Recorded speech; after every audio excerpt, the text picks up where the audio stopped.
Este é o Giro Distrital. Aqui você fica por dentro dos principais acontecimentos da esfera política de Brasília. Nesta edição, CPI dos atos antidemocráticos. Distritais apontam contradições em depoimento de Armando Cetim e do cacique Sererê. Agosto Lilás. Câmara Legislativa usa o mês símbolo do enfrentamento à violência contra a mulher para reforçar compromisso com o combate ao feminicídio. Atraso na entrega de uniformes escolares. Projeto de lei propõe criação de cartão para a compra direta do material pelos pais. Proteção aos pequenos. Câmara Legislativa celebra a Semana da Primeira Infância, debatendo os direitos das crianças do quadradinho. Brasília eterna capital do rock. Projeto quer instituir Dia do Rock na capital federal. A ideia é que a data seja comemorada no aniversário do cantor Renato Russo. E claro, também vamos destacar o que foi notícia na Câmara Legislativa na última semana de agosto. A última semana na Câmara Legislativa começou com reunião entre os deputados distritais e os gestores da Secretaria de Saúde, ocorrida no dia 28. O debate girou em torno de regulamentações para o acesso ao tratamento e às cirurgias oncológicas e sobre a necessidade de melhorias na infraestrutura dos hospitais da rede pública. A saúde voltou a pautar as discussões no dia 29, só que desta vez no plenário da CLDF. Os distritais foram à tribuna cobrar soluções para a fila de espera por cirurgias, criticar o aumento do plano de saúde dos servidores públicos e pedir a nomeação de enfermeiros. No dia 29, os deputados distritais aprovaram a abertura de créditos suplementares ao orçamento no valor de 3,66 milhões de reais. Os recursos serão destinados a vários projetos governamentais, abrangendo desde a modernização de equipamentos da Polícia Militar até a construção de infraestrutura esportiva. Também no dia 29, os parlamentares aprovaram proposta que amplia de 2 para 4 anos os mandatos dos vogais, espécie de cargo diretivo da Junta Comercial do DF. A proposta aprovada permite apenas uma recondução ao mandato. O dia 29 também ficou marcado por uma manifestação dos servidores de assistência à educação em frente à Câmara Legislativa. Eles pedem isonomia salarial com a carreira do magistério superior. Diversos distritais, entre eles o presidente Wellington Luiz, participaram do evento e manifestaram apoio à categoria. Na sessão do dia 30, os deputados distritais decidiram manter 24 vetos do governador Ibanez a projetos de lei de autoria do Poder Executivo. Os projetos de lei que receberam vetos parciais serão sancionados com os respectivos artigos vetados, enquanto os projetos de lei que receberam vetos totais serão arquivados. A lista completa pode ser conferida no site da Câmara Legislativa. Os deputados da CPI dos atos antidemocráticos se reuniram na última quinta-feira, 31 de agosto, para ouvir 2 depoimentos. O primeiro começou às 9 horas da manhã, com o cacique José Acácio Sererê Chavante. Ele está preso desde dezembro, acusado de incitar atos extremistas contra a credibilidade das urnas eletrônicas e ministros do Supremo Tribunal Federal. Chavante disse que uma nota do Ministério da Defesa teria o incentivado a desacreditar na Justiça Eleitoral. O Ministério das Forças Armadas publicou que a urna eletrônica é fácil ser hackeável. O próprio Ministério da Defesa Nacional falou isso. Os deputados tentaram descobrir se o cacique de 42 anos, natural de Campinápolis, Mato Grosso, recebeu financiamento para viajar e permanecer com a família em Brasília. Chavante disse que usou recursos próprios e da igreja da qual ele é pastor. O senhor arcou com as suas despesas? Sim, senhor. O senhor trabalha de quê? Eu sou pastor missionário evangélico. O senhor recebia quanto de salário para bancar a sua permanência ali? 1.200, e além disso, os outros pastores, às vezes, eu recebo uma oferta, a gente fala, né? E essas ofertas as igrejas enviam para mim. Mas a CPI exibiu um vídeo em que um fazendeiro conhecido como Didi Pimenta afirma ter organizado uma rede de financiamento para trazer Sererê Chavante e outros indígenas à capital. Fui procurado pelo meu amigo cacique e pastor Sererê, que queriam ir para Brasília ajudar na manifestação. Então, há 10 dias que nós estamos conseguindo mandá-los para lá e ajudá-los. Já mandamos aqui de Campinápolis, eu e um grupo de amigos, mais ou menos, contando com ontem, uns 8 ônibus de índios. Senhor Sererê, eu não vou mais fazer pergunta para o senhor, porque ficou provado aqui que o senhor mentiu o tempo todo. Esse Pimenta conhece o senhor. Esse Pimenta é fazendeiro, inclusive nas terras indígenas. Esse Pimenta pagou a vinda e a estadia de vocês. Está claro, é ele que está dizendo. O senhor disse que não conhecia ele. Eu já falei aqui com o nosso procurador, aqui da Câmara Legislativa, que também já foi juiz no interior do Mato Grosso. Nós vamos encaminhar esse depoimento do senhor para a Procuradoria, para que a gente tome as providências fundamentais e necessárias em função do senhor ter mentido aqui na CPI. Eu poderia declarar voz de prisão, senhor, mas não vou declarar voz de prisão, senhor. O segundo depoimento do dia foi de Armando Valentim, gaúcho de 47 anos, preso nos atos do dia 8 de janeiro. Uma contradição marcou a oitiva dele. Em depoimento para a Polícia Civil, ele disse que participava de grupos extremistas em aplicativo de mensagens e que acompanhou reuniões no acampamento em frente ao quartel-general do Exército entre líderes que pretendiam explodir bombas e incendiar veículos e estações de energia em Brasília. Mas para a CPI, Valentim disse que assinou o depoimento sob pressão e que não estava atento às informações do documento. O senhor prestou esse depoimento à Polícia Civil? Senhor, prestei. Porém, quando lá... Eu estou perguntando se o senhor prestou. Prestei, senhor. Tem a assinatura do senhor aqui. Sim, senhor. Porém... Não, mas o senhor assinou o requerimento. Porém, todavia, eu estava sem meu óculos e quando eu assinei, eu queria ir embora. Para mim foi um susto, foi pânico. A nova versão de Armando Valentim pegou os deputados de surpresa. Nós ficamos aqui meio que de mão atada porque nós tínhamos base, quando foi feito o requerimento pelo deputado Chico Vigilante, foi feito com base nesse depoimento e ele disse que não confirma. Ele foi muito, inclusive, divergente do depoimento, dizendo que tinha infiltrados na manifestação, que ele foi coagido, vamos de alguma forma pressionado para assinar esse documento. Então, eu acho que é importante essa CPI agora também se preocupar com essa situação. O presidente da CPI, deputado Chico Vigilante, disse que iria acionar a Polícia Civil para abrir um novo inquérito para esclarecer essas contradições. Eu estou encaminhando hoje, ainda hoje, o depoimento dele para a Polícia Civil, pedindo que seja aberto um inquérito civil público, para que ele volte a se explicar e que a polícia ratifique o depoimento que ele deu anteriormente, porque ele assinou, veio dizer que é porque não tinha óculos. Só que antes de você assinar um depoimento, o delegado lê o depoimento para a pessoa. Portanto, se ele não tinha óculos, podia até não estar enxergando direito, mas ele tem oiços, tem ouvido, né? Não estava surdo. – 25 mulheres, 25 famílias destruídas, 25 vidas abreviadas pelo mesmo roteiro trágico. O Distrito Federal vive uma epidemia de violência contra a mulher. E o sintoma mais doloroso são os feminicídios. Somente em agosto foram 4 casos, uma média de 1 morte por semana. Mas os números assustam em todos os níveis.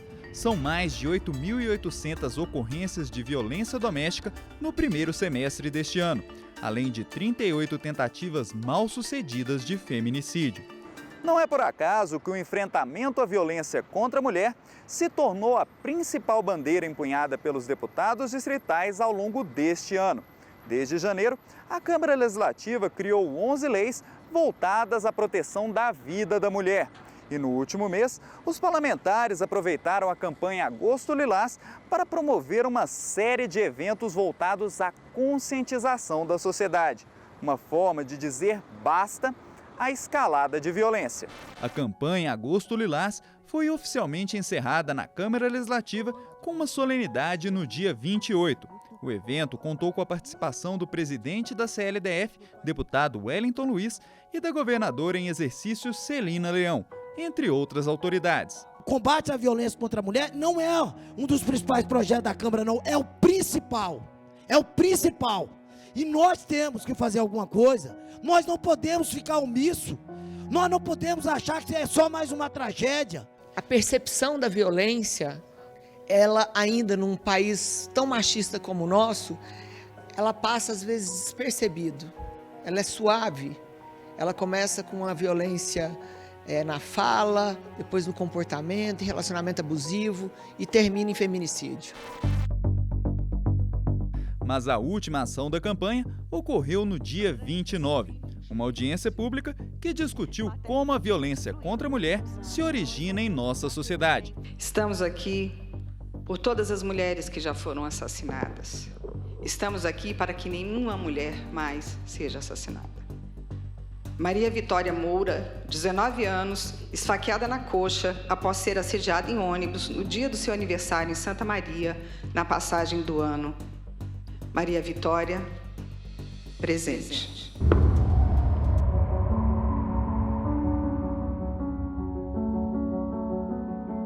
Na entrada do evento, um corredor com fotos de vítimas de feminicídio no DF em 2023, acompanhado de transcrições de mensagens típicas do machismo tóxico.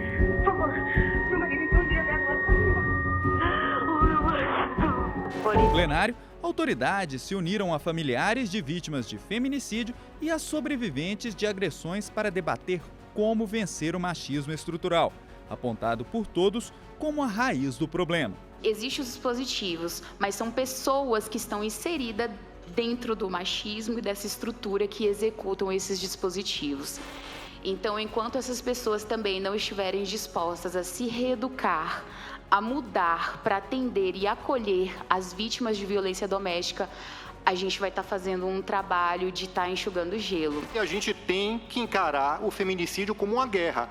É inaceitável.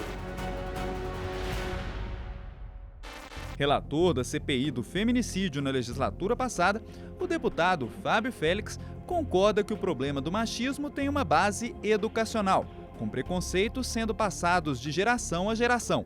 Para interromper esse ciclo, o parlamentar defende o fortalecimento das ações educativas. Eu vejo que isso só pode ser combatido na educação. Eu acho que uma educação preventiva, uma educação que faça uma reflexão de gênero e uma educação que enfrente essa lógica machista da violência no comportamento humano. De acordo com a Secretaria da Mulher do GDF, fortalecer os mecanismos preventivos é a prioridade do governo para o enfrentamento ao feminicídio, levando informação à sociedade. A educação que forma um cidadão, e a gente precisa de uma nova sociedade. Então a gente precisa falar para a mulher denunciar, procurar ajuda e nós convidar os homens a entrar nessa campanha.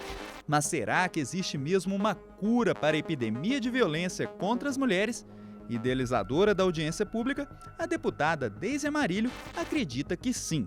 Na avaliação dela, investimento público e fiscalização parlamentar são dois remédios essenciais para superar essa mazela social. A cura, a gente precisa acreditar nessa cura, mas ela não é simples. Quando a gente pega um orçamento que é destinado para a mulher e a gente vê que significa 0,06 de 4 anos no orçamento de 57 bilhões do GDF. Se a gente não mudar essa lógica, nós não vamos conseguir. Sem investimento, realmente, autonomia das partes, a gente não vai conseguir isso. Então, nosso papel aqui é cobrar investimento e fiscalizar as leis.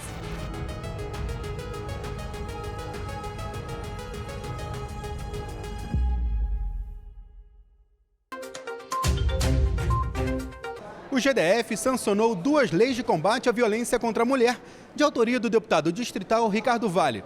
Uma delas é de caráter orientativo, prevê debates nas escolas sobre a valorização feminina e a luta contra o machismo. Outra lei prevê punição financeira de até R$500 mil a quem cometer agressão às mulheres. Uma cerimônia realizada na última sexta-feira, 1º de setembro, no Palácio do Buriti, marcou a criação desse novo instrumento legislativo. São 2 leis importantes. Uma que vai trabalhar dentro das escolas uma geração menos machista. Então, a partir do momento que você leva o debate do direito das mulheres contra a violência, conversando com as crianças, com os jovens, certamente nós vamos ter um futuro muito próximo, uma geração menos machista do que a atual. E a outra é, naquela linha de punir os agressores de mulheres, eles procurar sentir no bolso. Talvez esses covardes, sentindo no bolso, pense 2 vezes antes de agredir uma mulher. Além do deputado Ricardo Vale, o evento contou com a participação também da deputada Deise Amarilho, do deputado Rogério Morro da Cruz, da secretária da Mulher Gisele Ferreira e da governadora em exercício Celina Leão. O que nós fizemos hoje aqui não é pouco. Vai refletir nas futuras gerações. Educação dentro das escolas, para os nossos jovens que vão crescer com uma mentalidade diferente.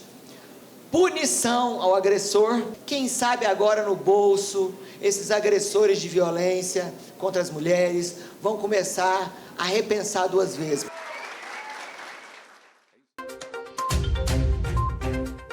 Já é setembro e muitos alunos da rede pública de ensino ainda não receberam os uniformes escolares.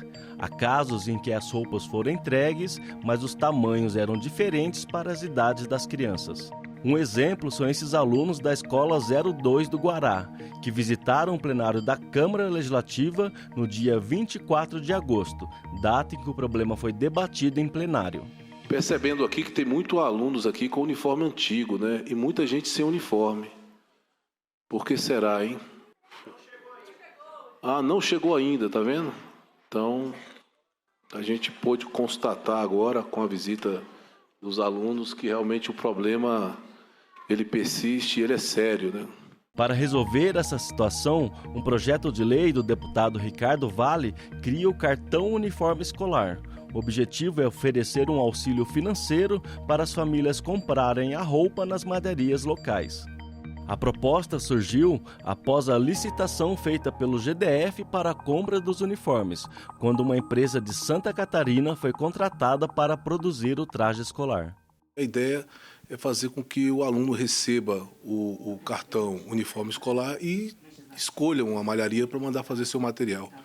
Com isso, a gente vai gerar emprego e renda aqui no Distrito Federal, o que não ocorre hoje, né? O material foi todo feito em outro estado. A gente, inclusive, pediu ao Tribunal de Contas que faça uma investigação sobre essa licitação. Além do atraso na entrega, professores e alunos criticam a qualidade e os tamanhos irregulares. Meu colégio, hoje, ele até hoje não recebeu uniforme de frio. Os uniformes que vieram, tudo GG, a maioria GG e G. E lá eu tenho todas as modalidades. No colégio tem, pela manhã, é o ensino médio, à tarde, fundamental, e o EJA à noite, de 1ª a 4ª série, de 5ª a 8ª e do 1º ao 3º ano. E o pessoal do noturno ficaram sem uniforme. O assunto também é de interesse das madarias locais. A presidente do sindicato concorda com a criação do cartão e vê uma oportunidade para gerar mais empregos e renda. Eu acho que é uma iniciativa louvável, porque a gente retorna à questão da fabricação desses uniformes no Distrito Federal. Então, a criação de um cartão em que o aluno pode comprar o uniforme, ele reforça a importância desse setor para a economia do Distrito Federal. Representantes do setor garantem que a indústria local tem potencial e diversidade para produzir para os próximos anos. Nós temos condições de produzir, sim, produzir com qualidade, produzir com pontualidade. Somos aproximadamente 1.200 indústrias no Distrito Federal. Taguatinga, Ceilândia, Samambaia e Plano Piloto detêm 56% destas empresas. Nós estamos em todas as regiões administrativas do Distrito Federal. Somos basicamente micro e pequenas empresas. Esse fornecimento sempre foi feito pelas indústrias do Distrito Federal. Nós, da indústria, temos total interesse em produzir esses uniformes e temos competência para isso aqui no DF.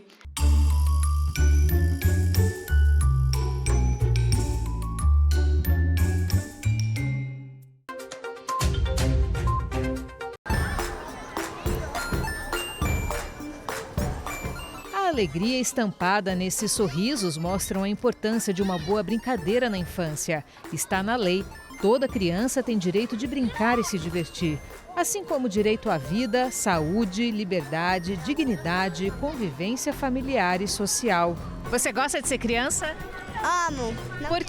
Não queria crescer. Por quê? Tipo, a gente se diverte muito. Muito, muito, muito. E essa diversão tomou conta da Câmara Legislativa no final do mês de agosto, durante a realização da Semana da Primeira Infância, uma iniciativa da deputada Paula Belmonte.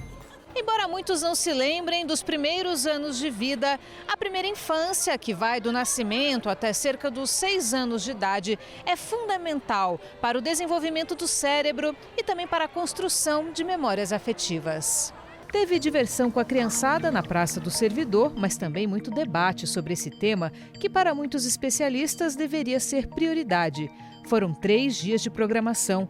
Na abertura do encontro, a Procuradora-Geral de Justiça do DF destacou a importância de se investir na primeira infância como forma de prevenção da violência. Se a gente fizer aqui um cálculo, o que é um investimento para a educação de uma criança, ali até o ensino fundamental, é algo assim que assusta quando esse número é infinitamente menor, em termos de recursos públicos, do que fazer um investimento, aplicar no socioeducativo, por exemplo. Não que não tenha que aplicar, tem que aplicar. Porque se o problema já está instalado, não tem outra coisa a fazer, não é? Mas nós podemos prevenir. Infelizmente, 60% dos casos ou mais de violência sexual contra a criança e adolescente acontece dentro de um lugar que era para dar proteção, com alguém que a criança reconhecia como parente, como uma pessoa próxima.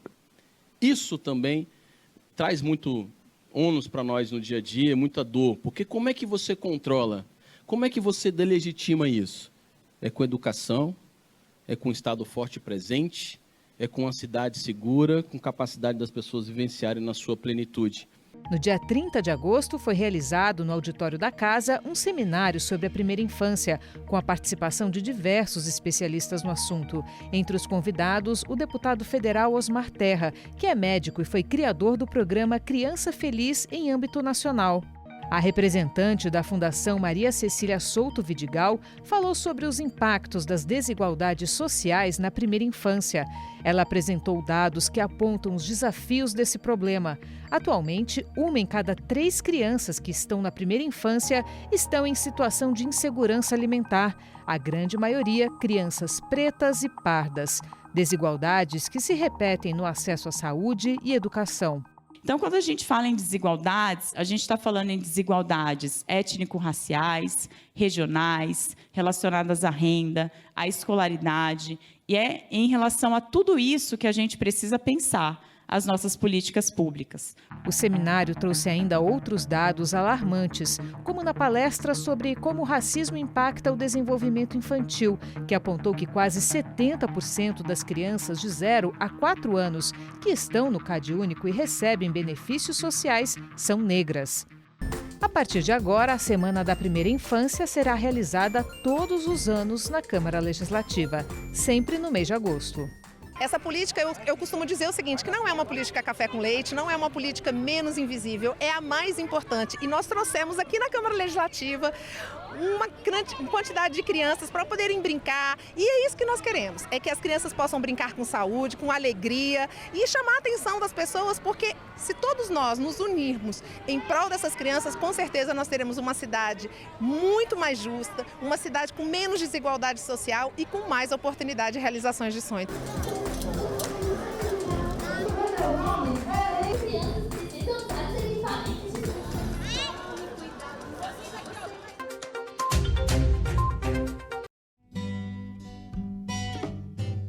Estátuas e cofres e paredes pintadas em... As músicas da banda Legião Urbana, na voz de Renato Russo, são parte da memória afetiva do brasiliense. Estátuas e cofres e paredes pintadas, ninguém sabe o que aconteceu. Dorme agora,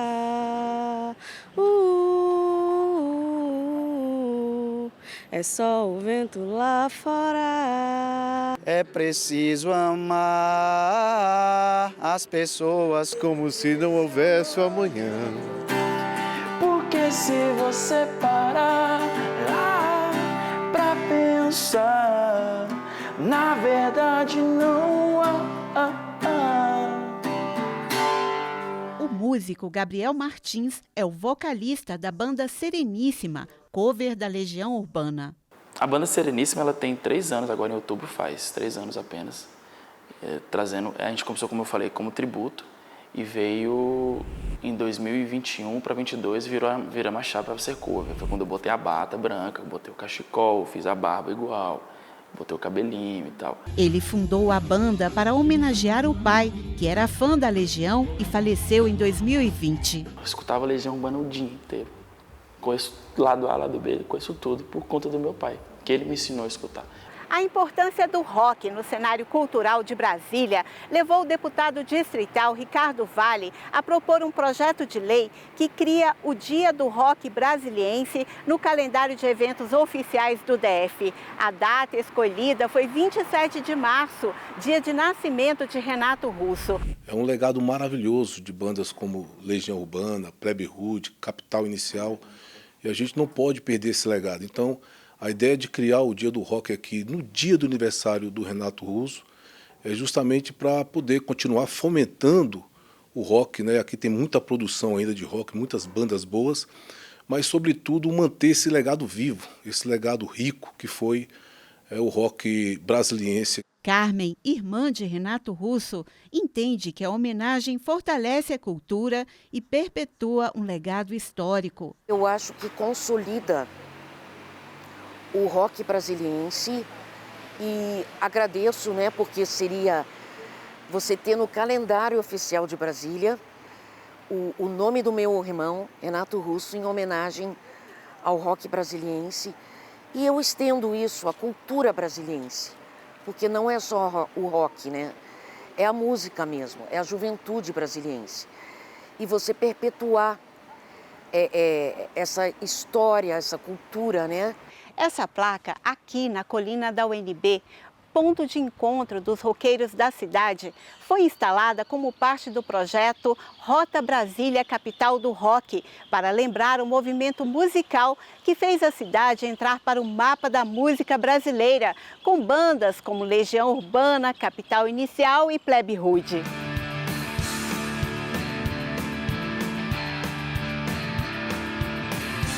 Mas o rock foi realmente o grande produto de exportação cultural de Brasília. Colocou Brasília no mapa cultural e acabou virando um alicerce de um movimento, né, do rock brasileiro assim, fundamental. Você vê milhões de discos vendidos, músicas tocam até hoje na rádio, as 3 principais bandas, né, Plebe, Legião, Capital.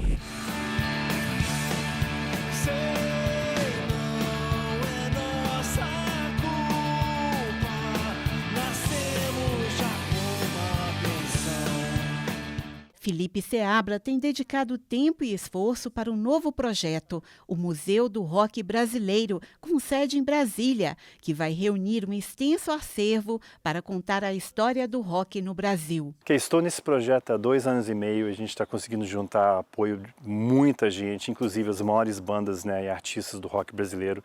E o mais importante, recentemente com o apoio da CLDF, a gente está realmente conseguindo ver uma luz no fim do túnel.